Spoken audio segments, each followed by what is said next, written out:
From Ballen Studios and Wondery, I'm Mr. Ballen, and this is Mr. Ballen's Medical Mysteries, where every week we'll explore a new, baffling mystery originating from the one place we all can't escape, our own bodies. If you like today's story, please add a scoop of dirt to the follow button's can of coffee grounds.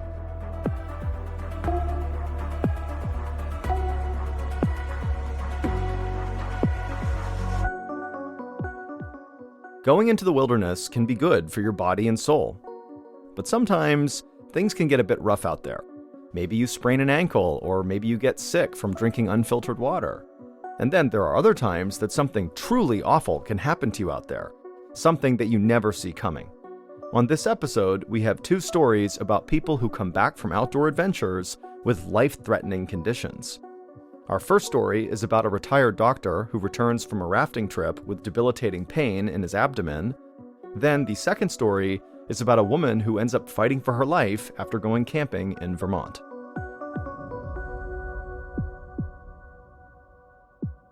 Here is our first story called Gut Instinct.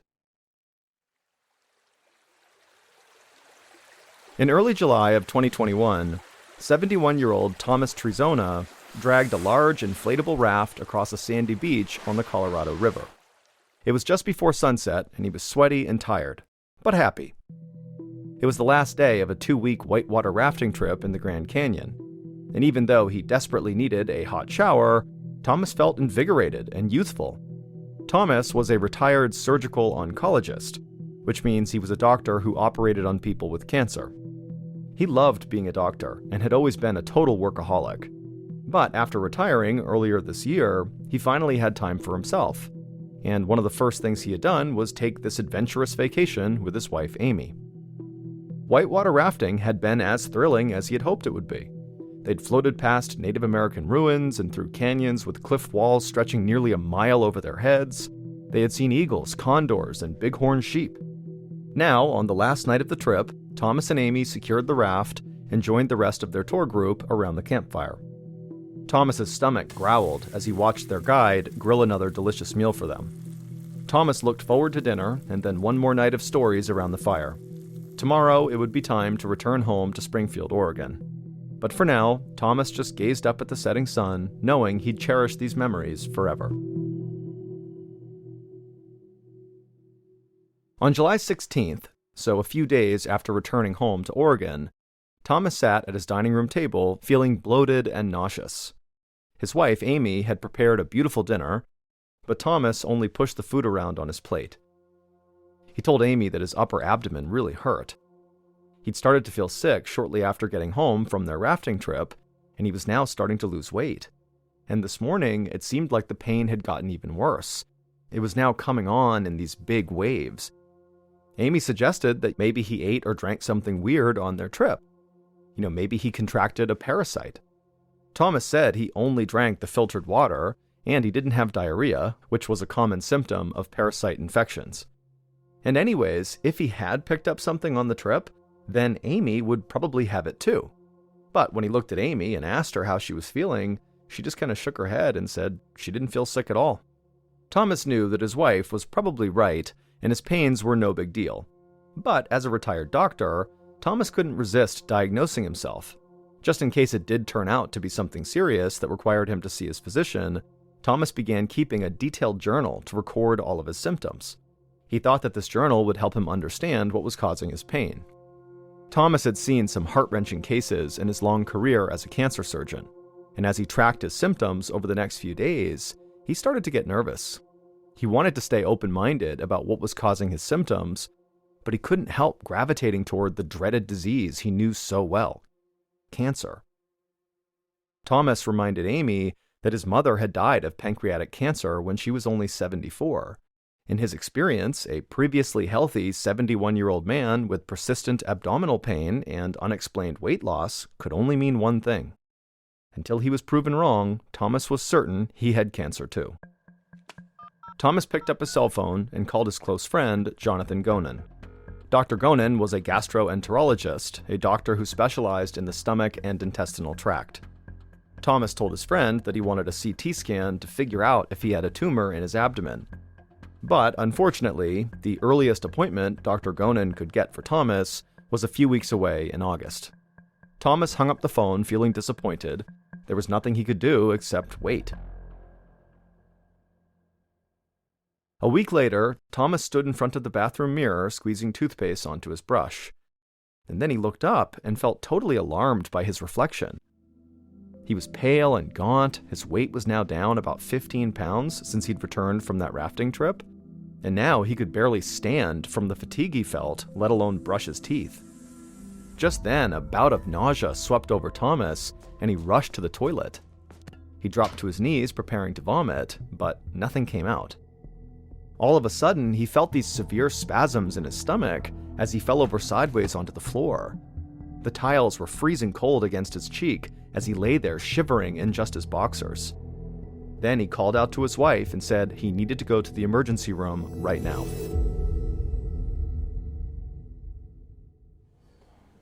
Later that afternoon, Thomas sat next to Amy in the emergency room's crowded waiting room. His blood had been drawn by a nurse, and he was waiting for the results. Thomas's phone pinged. He grabbed it and opened a message to find the results of his blood tests. All were normal except for one.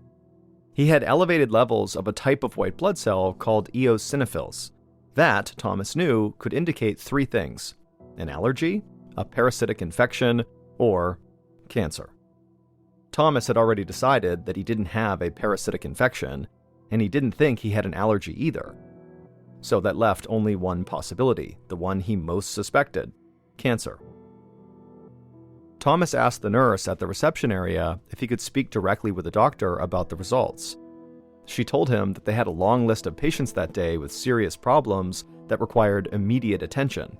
Thomas could wait if he wanted, but it would likely be 4 or 5 hours until a doctor could see him. Thomas considered his options. He was pretty sure he did have cancer, but he knew he likely was not in any sort of immediate danger because of the cancer. And no matter what a doctor would say to him that day if he waited around to speak to one, it would still take way more testing to determine if he really had cancer or not. So Thomas stood up and told Amy they would just leave. He would deal with his cancer tomorrow.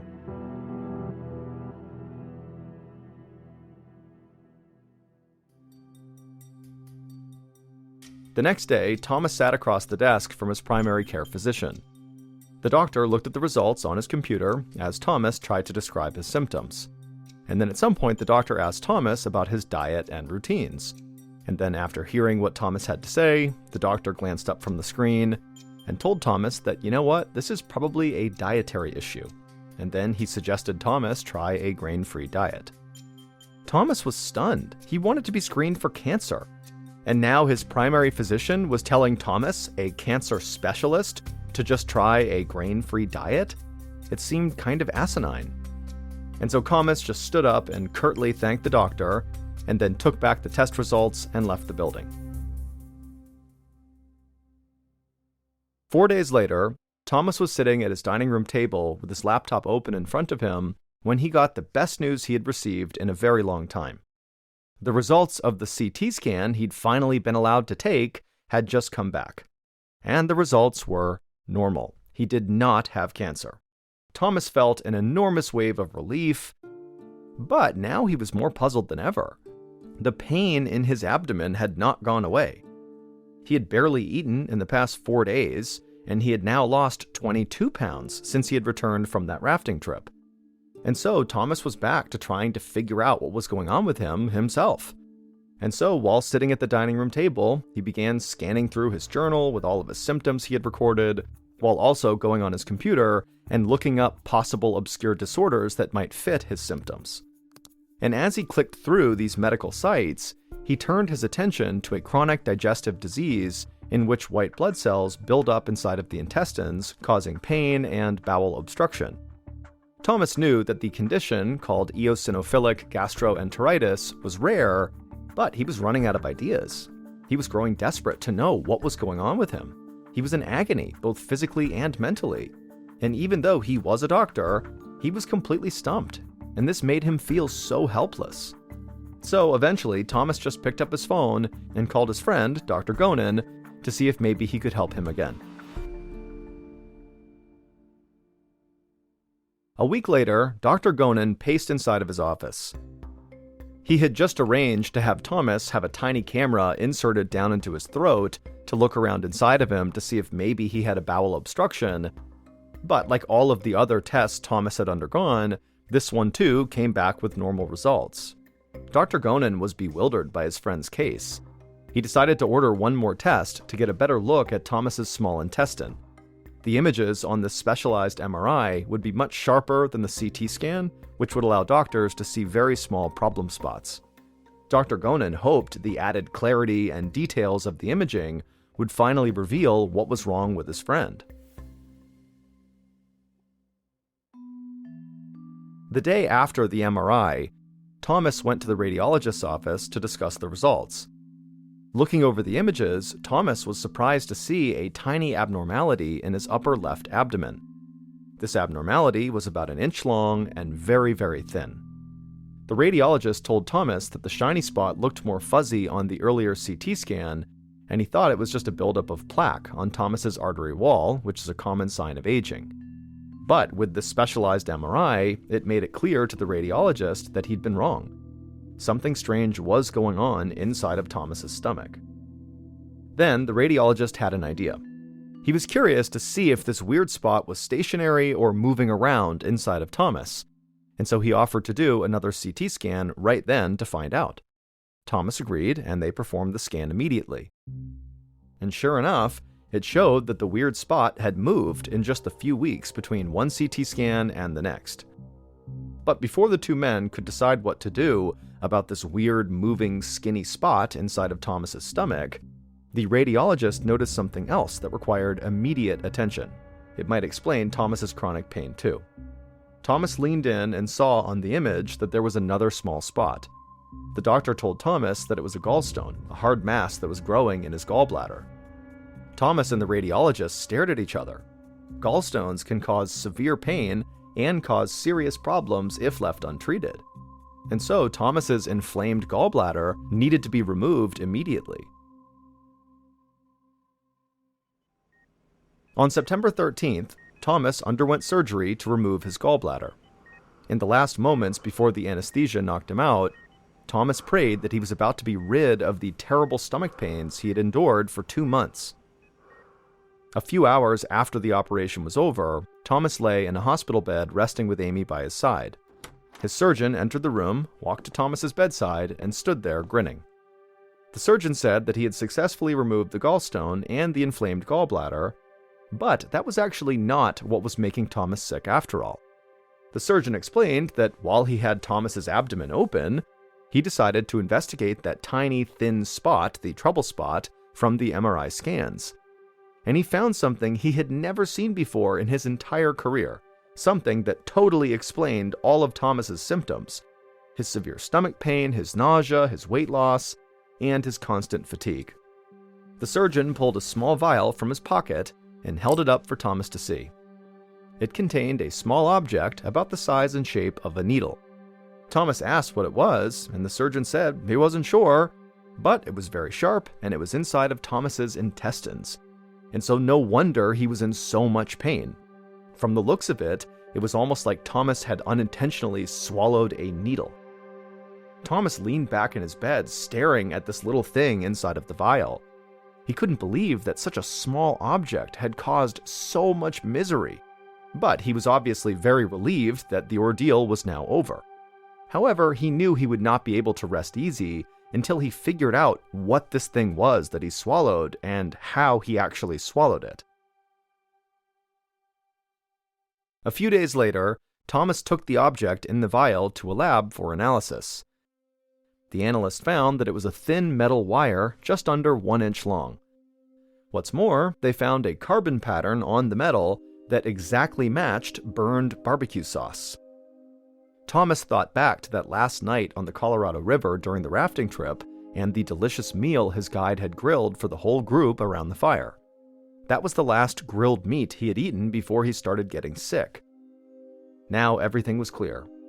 The black metal object found in Thomas's intestine was likely a metal bristle from the brush his guide had used to clean the grates of the grill on that magical final evening of their trip. Thomas chuckled. He always knew that he would keep his memory of the Colorado trip for the rest of his life, but he didn't realize that he had also swallowed a little souvenir that would force him to remember.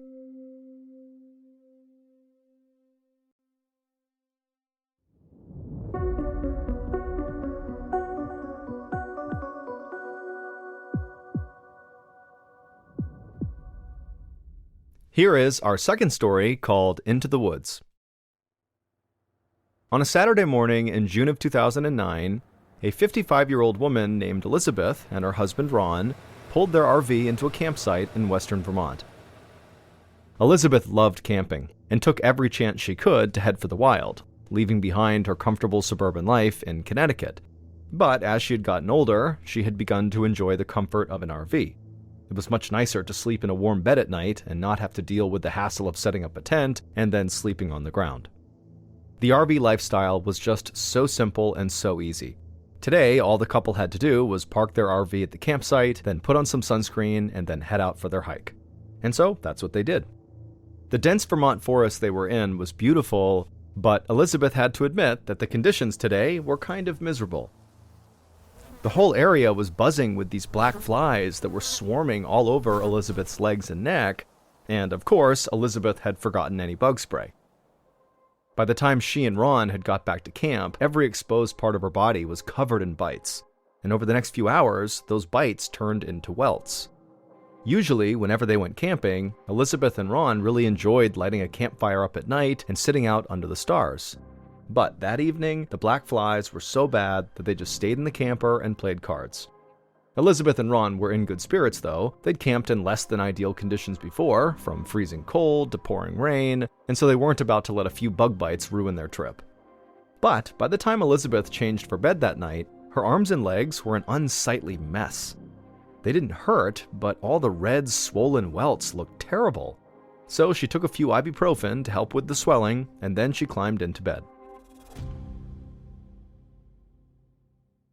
The following day, Elizabeth and Ron got up and packed their bags and they headed home. And even though they had not enjoyed the black flies, they had had an overall nice time and felt energized from their weekend in the fresh mountain air. But for the rest of the week that they were home, Elizabeth battled this terrible on-again, off-again headache, and the welts from all those black fly bites were not going away. Elizabeth spent the following weekend at her niece's house in Long Island, New York. She was excited to catch up and spend some quality time with her family. But the whole time she was there, Elizabeth felt groggy, like she needed a strong cup of coffee. And then when she left and began driving back home, her headache came back full force to the point where it was just this constant, horrible throbbing pain against her temples. When she finally got home, she immediately took some ibuprofen to help with her headache, and then she drank as much water as her stomach would allow. She knew that black fly bites were not toxic, but her body seemed to be taking longer than usual to recover from them. That night, Elizabeth went to sleep early, hoping she'd wake up feeling better. But she didn't. She woke up in a cold sweat, and her stomach churned and her head pounded. She knew right away that she had a fever. Her husband Ron grabbed a thermometer from the bathroom, and sure enough, when he took her temperature, it was 101 degrees Fahrenheit. At this point, Elizabeth was really starting to worry. She'd been sick now for more than a week, and she really didn't know how much longer this was going to last. And next weekend, she and Ron were hoping to go camping again in Vermont. They were going to meet up with Elizabeth's cousin and her cousin's husband. Elizabeth was really looking forward to the trip, but she was worried that her sickness, whatever it was, would force them to cancel. All week, Elizabeth tried to take care of herself. She stayed in bed, drank a lot of water, and ate well to help her body overcome this sickness. And finally, the morning before they were supposed to leave for Vermont, her fever broke. Throughout the day, she got better, and by that evening, she felt well enough to go camping. She was thrilled. For the first time in a week, Elizabeth got a good night's sleep, and the next morning, June 22nd, she and Ron loaded up the RV and headed back to Vermont. When Elizabeth and Ron arrived at the Winhall Brook camping ground, it was absolutely downpouring, which made it difficult to find their campsite and hook up their RV, but luckily, Elizabeth's cousin was already there and could help them get set up. When Elizabeth's cousin made a joke about the great weather they were having, Elizabeth thought about her last camping trip in Vermont, and decided that she actually preferred this monsoon over swarms of black flies. Elizabeth invited her cousin and her cousin's husband into their RV, planning to cook some dinner while they waited for the rain to subside. But several hours later, the rain still had not let up, and so Elizabeth's cousin and her husband ran back to their own RV, and Elizabeth and Ron, they climbed into bed and they went to sleep, hoping that when they got up, the weather would clear and they could actually go outside and enjoy the outdoors. But the next morning, when Elizabeth woke up, the rain was not remotely on her mind. Instead, she had this blinding headache, and she also knew immediately that her fever was back. Her skin was itching and her eyes felt red. Her mouth felt gritty, almost like it was covered in little bumps. Elizabeth was annoyed, knowing she was likely going to be sick all day and could not participate in anything they were going to do. Elizabeth rubbed her eyes and slowly made her way to the bathroom to brush her teeth. She debated whether she should just ask Ron to take her home, or if she could tough it out in the RV so he could at least still enjoy the vacation. Once in the bathroom, Elizabeth spit out the toothpaste into the sink, and she noticed her spit was bright pink. And when she rinsed her mouth, she tasted blood. She opened her mouth and stuck her tongue out, and her eyes widened as she realized the bumps that she had felt inside of her mouth were these black blood blisters all along her tongue and on the inside of her cheek. Elizabeth started to feel panic rising in her chest, and so she hurried out of the bathroom and over to her cousin's RV. Luckily, her cousin's husband was actually a doctor, and so he had Elizabeth stand in their kitchenette while he looked around the inside of her mouth with a flashlight. And after a minute, he turned off the light and just shook his head. He said he had never seen a condition like this before, and he urged her to go to the hospital. Within minutes, the RV was packed up and Ron was sitting behind the wheel. Elizabeth needed to use the bathroom before they headed off, but when she urinated, it burned. Now Elizabeth was truly worried. These were not flu symptoms. Elizabeth made her way to the passenger seat up front, sitting beside Ron. By this time, her headache was back and worse than ever. She popped an ibuprofen as they pulled out of the campground, but nothing took the edge off the pain in her head or the itching that had developed all over her body. It took 2 hours of driving down winding country roads to get to the nearest emergency room in Brattleboro, Vermont. To Elizabeth, every single time they hit a bump in the road, it made her nauseous with pain. By the time they arrived, Elizabeth was in pure agony. Ron parked the RV, then walked around to the passenger door to help Elizabeth get out. When she saw him, she smiled at him, but she could see his eyes were full of fear. It wasn't until she herself looked in the rearview mirror and saw her reflection that she understood why.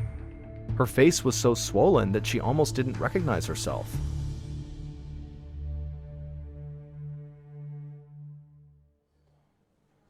About 5 hours later, Dr. Teresa Fitzharris walked into her office at Brattleboro Memorial Hospital, ready to start her overnight shift. She put her purse under her desk, then went to check on Elizabeth, who was her first patient of the night. When Dr. Fitzharris walked into Elizabeth's hospital room and looked at Elizabeth, the doctor tried to hide her shock. Elizabeth's throat, chest, torso, and entire back were covered in a bumpy red rash. Dr. Fitzharris played it cool, but she'd never seen a rash this bad before. Elizabeth also had a fever of 101.6. Her heartbeat was also elevated, and her eyes were so swollen she could barely see out of them. Dr. Fitzharris sat down next to Elizabeth, and then Elizabeth began to recount the last 2 weeks of sickness and misery and all the symptoms she'd experienced since getting bit by all those black flies. Dr. Fitzharris pulled 2 rubber gloves out of a cardboard box in the storage cupboard. She put them on, then gently ran her hand down Elizabeth's arms and back. And as she did this, she frowned. She was confident that this was actually not the result of black fly bites. But Dr. Fitzharris couldn't think of any other condition that would cause a rash like this. And until she could figure it out, Elizabeth was very likely to continue to get worse. At a minimum, the rash could cause serious, lasting damage to Elizabeth's skin. Her eyes could be damaged as well, and there was no telling what this mystery condition could be doing to the inside of Elizabeth's body. Dr. Fitzharris didn't really know where to start with Elizabeth, so she just ordered some x-rays and blood work, and then went to go check on a few other patients while she waited for those things to happen. A little over an hour later, after Elizabeth had gotten the x-ray and done the blood work, Dr. Fitzharris looked over the results on the computer in her office, And to her surprise, Elizabeth's blood work and her x-rays had come back totally normal. And so Dr. Fitzharris was stumped. So she picked up the phone and called one of her colleagues, Dr. David Albright, the infectious disease doctor who was on call that night. She walked Dr. Albright through Elizabeth's symptoms, and she could hear him scribbling notes down as she spoke. And then after Dr. Fitzharris was done talking, Dr. Albright let out a long sigh.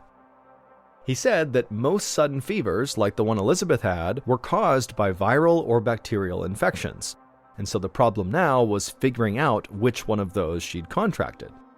Because Elizabeth had been spending so much time outdoors, Dr. Albright guessed that she might have an insect-borne illness like Lyme disease or Rocky Mountain spotted fever. Dr. Albright told Dr. Fitzharris that he'd be in the next morning, and he promised to make Elizabeth his first stop. In the meantime, Dr. Fitzharris decided to put Elizabeth on antibiotics just in case she did have an insect-borne illness. If left untreated, conditions like Lyme disease or ehrlichiosis can cause organ failure. The doctor just hoped that she hadn't acted too late.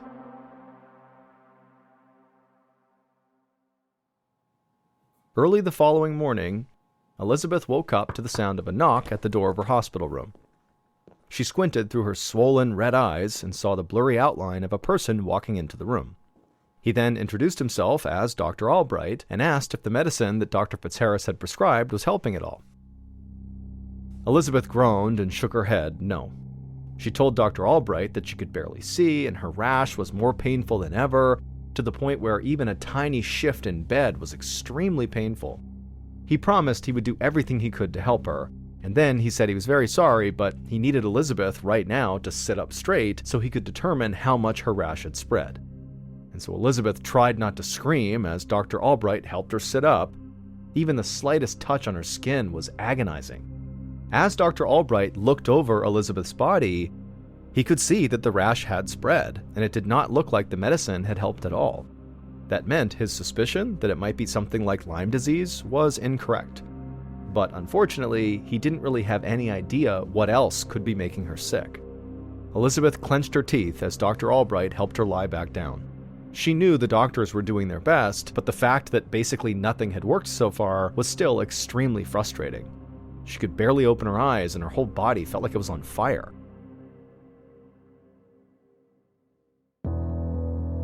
About an hour later, Dr. Albright reappeared in Elizabeth's doorway. This time, Elizabeth could make out a second figure standing next to Dr. Albright. Dr. Albright explained that he'd brought a colleague with him who was a dermatologist or a skin doctor, and his name was Dr. Jorge Crespo. Dr. Albright wanted Dr. Crespo to take a closer look at Elizabeth's rash. He hoped that if they could determine what kind of reaction this was, it might inform them what was actually making her sick. Elizabeth braced herself for pain as the doctors once again helped her sit up so Dr. Crespo could look at her. He spent a few moments examining Elizabeth's rash, checking her eyes and the inside of her mouth. Then Elizabeth saw him nod to Dr. Albright, as if to confirm a suspicion. He told Elizabeth that she had a rare but severe kind of allergic reaction called Stevens-Johnson syndrome. Dr. Crespo explained that she'd ingested something that triggered an incredibly violent response from her immune system. Her body was so desperate to get the allergen out of her system, it attacked the deepest layers of her skin, causing the blistering rash that now covered her whole body. Soon, he believed, the top layer of her skin would start peeling off. It would look worse before it felt better, almost like she'd suffered a severe burn. None of what the doctor was saying made any sense to Elizabeth. She assured Dr. Crespo that she hadn't ingested anything unusual over the past 2 weeks. She told him again about the black fly bites and wondered if maybe any of the flies could have been carrying some kind of bacteria or virus or fungus that could have infected her. But Dr. Crespo just shook his head no. What made Stevens-Johnson syndrome very unique was not only the reaction, but the thing that caused it: medicine. For reasons doctors do not fully understand, medicines that normally improve people's health can sometimes trigger this life-threatening allergic reaction in certain patients. In Elizabeth's case, Dr. Crespo was confident that the cause was one of the most common, easy-to-get, over-the-counter medicines on the entire planet: ibuprofen. Elizabeth's jaw dropped. She'd been taking ibuprofen steadily for the last 2 weeks to reduce the swelling from all the black fly bites and to alleviate her headaches. Little did she know, the medicine was causing all of these problems. But something didn't make sense to her. She told Dr. Crespo that she'd been taking ibuprofen for as long as she could remember. If she was allergic to it, then why hadn't this happened before? Why didn't she have a big reaction the first time she took it? Dr. Crespo shrugged. He admitted that he really didn't know why Elizabeth would develop this allergic reaction so late in life. Stevens-Johnson syndrome was so rare that the root cause of it was actually still unknown. But at least Elizabeth knew now that she could not take ibuprofen, and Dr. Crespo assured her that if she stopped taking it, that she would recover in about a week or maybe 2. Elizabeth was given steroids to help reduce her symptoms, and a few weeks later, she had recovered enough to go home, just like Dr. Crespo promised. But because her allergic reaction had gone untreated for 2 weeks, some lasting damage had already been done. Elizabeth's eyes had swelled so badly that her tear ducts were permanently damaged and no longer worked. Ever since, she's had to administer saline drops in her eyes every few minutes to keep them working properly. But Elizabeth likes to look on the bright side and has said, at least she can still see.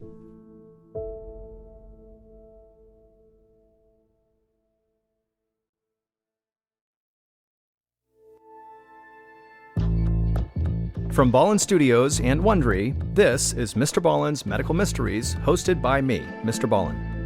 A quick note about our stories: we use aliases sometimes because we don't know the names of the real people in the story, and also, in most cases, we can't know exactly what was said, but everything is based on a lot of research. And a reminder, the content in this episode is not intended to be a substitute for professional medical advice, diagnosis, or treatment. This episode was written by Michael Selditch and Aaron Lan. Our editor is Heather Dundas. Sound design is by Ryan Potesta. Coordinating producer is Sophia Martins. Our senior producer is Alex Benedon. Our associate producers and researchers are Sarah Vitak and Teja Palakonda. Fact-checking was done by Sheila Patterson. For Ballen Studios, our head of production is Zach Levitt. Script editing is by Scott Allen and Evan Allen. Our coordinating producer is Matub Zaire. Executive producers are myself, Mr. Ballen, and Nick Witters. For Wondery, our head of sound is Marcelino Villapando. Senior producers are Loredana Palavoda and Dave Schilling. Senior managing producer is Ryan Lohr. Our executive producers are Aaron O'Flaherty and Marshall Louie for Wondery.